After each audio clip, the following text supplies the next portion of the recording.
friji bovu, lakini kwenye gazeti pia wameandika ni taarifa ambayo Yanga wamepiga vita kile ambacho kimefanyika kwa upande wa mashabiki wa klabu ya Simba, mechi ya mkondo wa pili wa ligi kombe la shirikisho Afrika dhidi ya RS Berkane pale katika uwanja wa New Amani pale Zanzibar, mara baada ya moja ya mashabiki wa klabu ya Young Africans kuchaniwa jezi, kupigwa, lakini pia mashabiki kutolewa uwanjani na mambo kama hayo mengi kutokea.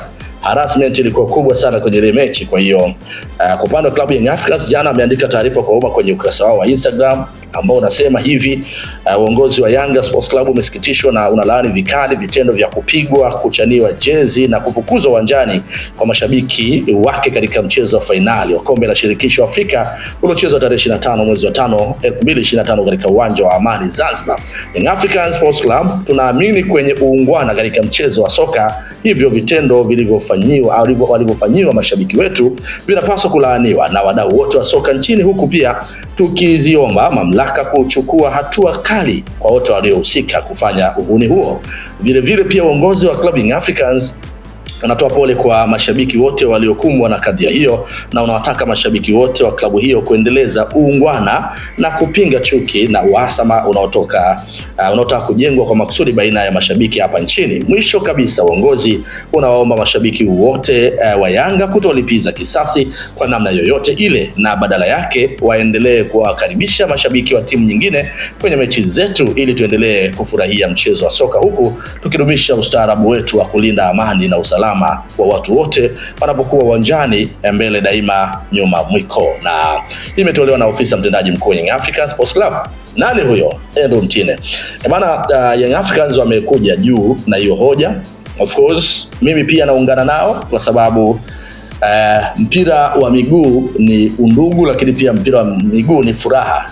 Sasa kwa kile ambacho mashabiki wa Simba walifanya, of course ni kitendo ambacho kinapaswa kupingwa, kitendo ambacho hakifai kabisa kuigwa katika ardhi yetu ya Tanzania. Tunafahamu sisi ardhi yetu ya Tanzania imetawaliwa na amani, upendo, na bado hayati Mwalimu Nyerere alituachia amani yetu hii, lakini pia alituachia undugu pia, kupendana. Sasa mwisho wa siku kinachofanyika sasa hivi ni uhasama ndio unafanyika, na hii imechochewa, mimi naweza kusema, na baadhi ya viongozi pia kutokemea haya mambo, kwa sababu Yanga wameandika taarifa, lakini pia hata mashabiki wao walishafanya matukio kama haya. Lakini when it is come kwenye kukemea ndio changamoto. Yanga hawajawahi kukemea. Kuna tukio ambalo pia lishafanyika, shabiki wa Simba kuchaniwa jezi, kupigwa, iliwahi kutokea mambo kama hayo, mashabiki wa Simba kufanywa vurugu, lakini hawatoki hadharani kwenda kukemea. Klabu ya Yanga wamekuja kukemea mara baada ya kuona mashabiki wao wametendewa hivyo, lakini wao kipindi ambapo mashabiki wao waliwafanyia mashabiki wa Simba vurugu hawakuwahi kutoka hadharani kukemea. Lakini pia Simba wao wanaona wazi video zimetembea mitandaoni na walishuhudia, kwa sababu pale kuna bodyguard wako pale, steward wako pale, walishindwa kutoa taarifa kwa umma mapema kukemea hilo. Lakini pia kama sio kukemea, walishindwa vipi kuweza kwenda kuamua kile ambacho kilikuwa kinafanyika? Kwa sababu sitaki kuamini kwamba tukio ambalo lilikuwa linatokea wao walikuwa waliona. Wako pale steward wamekaa pembezoni mwa uwanja, wanapaswa kwenda kutuliza ghasia, kwenda kutuliza ili pia amani iwepo katika ile mechi. Kwa hiyo mwisho wa siku makosa kwa Simba yapo, mashabiki wao wamefanya makosa na wamechochea pia. Of course viongozi wa Simba pia kwenye hili hawezi wakaepuka, kwa sababu kama unakumbuka siku moja kabla ya mechi kwenye press conference wali-admit vitu vingi sana na wali-address vitu vingi sana.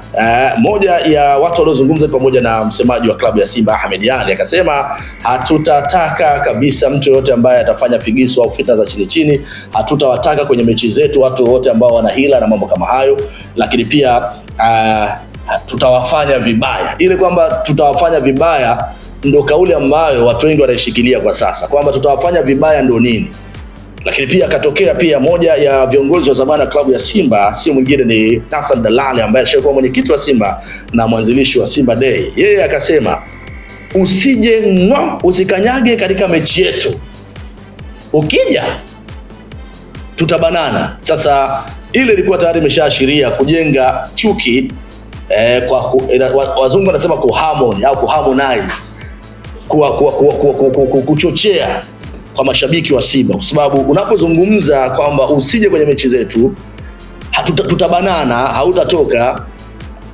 Inategemea ulikuwa unamlenga nani, au hapo haitaangaliwa kwamba ulikuwa unamlenga either kiongozi wa Yanga au shabiki wa Yanga. The point is, wewe kama kiongozi wa zamani na uko kwenye sasa hivi uko kwenye unasafiri na timu, mtu kama Dalali ni mtu mkubwa sana ndani ya Simba pale.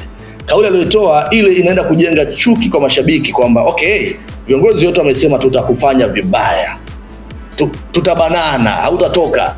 Means kwamba mashabiki ambao wao hawana uelewa mpira katika masuala ya utani wa jadi wanabeba kile ambacho viongozi wao wamesema, alafu wanaenda kutimiza uwanjani. Sababu uliona mashabiki bila huruma wanamtoa maskini wa Mungu, alafu shabiki waliokuwa wanamtoa, mimi nimeona aliyokuwa anachaniwa na aliyokuwa anafanywa vurugu ni jamaa na heshima zake, na ametulia, wala alikuwa ashangili, amevaa jezi yake ya klabu ya Yanga, ameenda amekaa katikati ya mashabiki wa Simba, ameanza pale kufanywa vurugu, alafu hakuna hata mmoja anayemtetea. Yule jamaa anashushwa, anaondoka, anachaniwa jezi.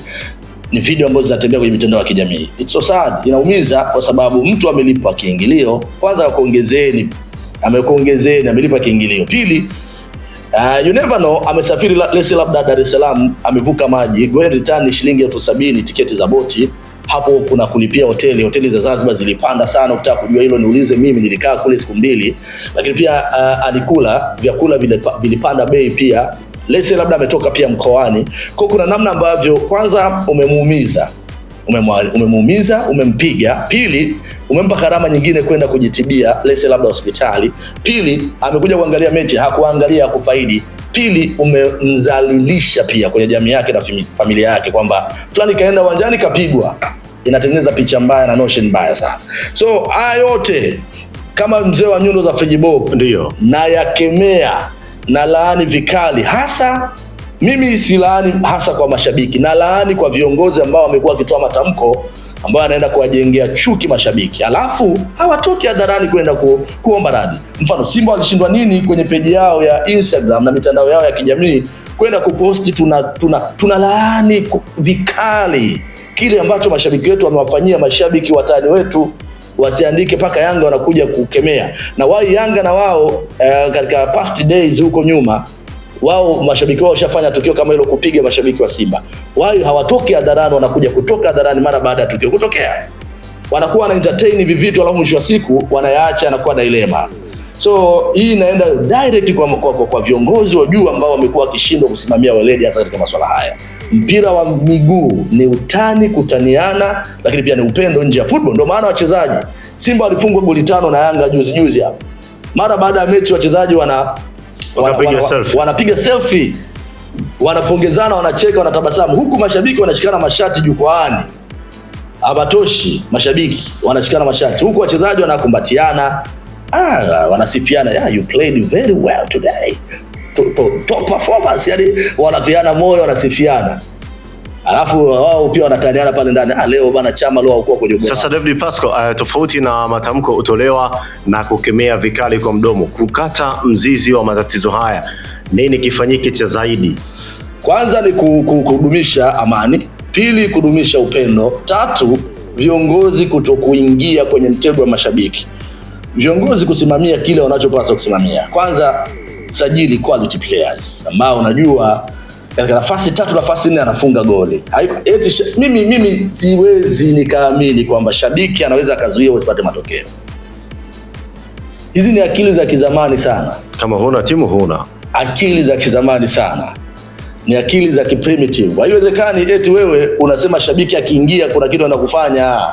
Mwisho wa siku ukiwa na quality players, wewe niambie ile chance ya Shomari Kapombe kipindi cha kwanza aliokosa chance ya wazi. Bodomo Tale ameshanyumbulika, amefanya yote. Angefunga Kapombe pale si tayari mlimo umeshakuwa mkubwa wa RS Berkane. Ulikuwa una pressure hiyo. Kwa unapokuwa na quality players, unapokuwa na uwezo wa kuweza kuhandle situations tofauti, kila nafasi ukaconvert kwa magoli, hauwezi ukawa na pressure kwamba shabiki fulani akija. Mimi nimesikia hata mashabiki wa mpira Simba na Yanga sometimes wanatuhumu hadi watangazaji wa mpira, mtangazaji fulani bana akitangaza mechi zetu sisi hatushindi. Mtangazaji fulani akisafiri na timu yetu haishindi, akienda na timu yetu haishindi. Hiyo mentality tu, weka timu nzuri uone. Kwa viongozi wanapaswa kusimamia miiko na maadili ya kazi, na kuweza kukemea vitendo viovu kama hivyo ambavyo vinatokea. Gazeti Nipashe limeandika Simba bana Yanga kileleni, yachukua alama 3 muhimu mbele ya Singida Black Stars. Fadlu alalamika. Bana nini amelalamika? Tuje kusikia hapa kwenye kona ya kwanza na uchambuzi.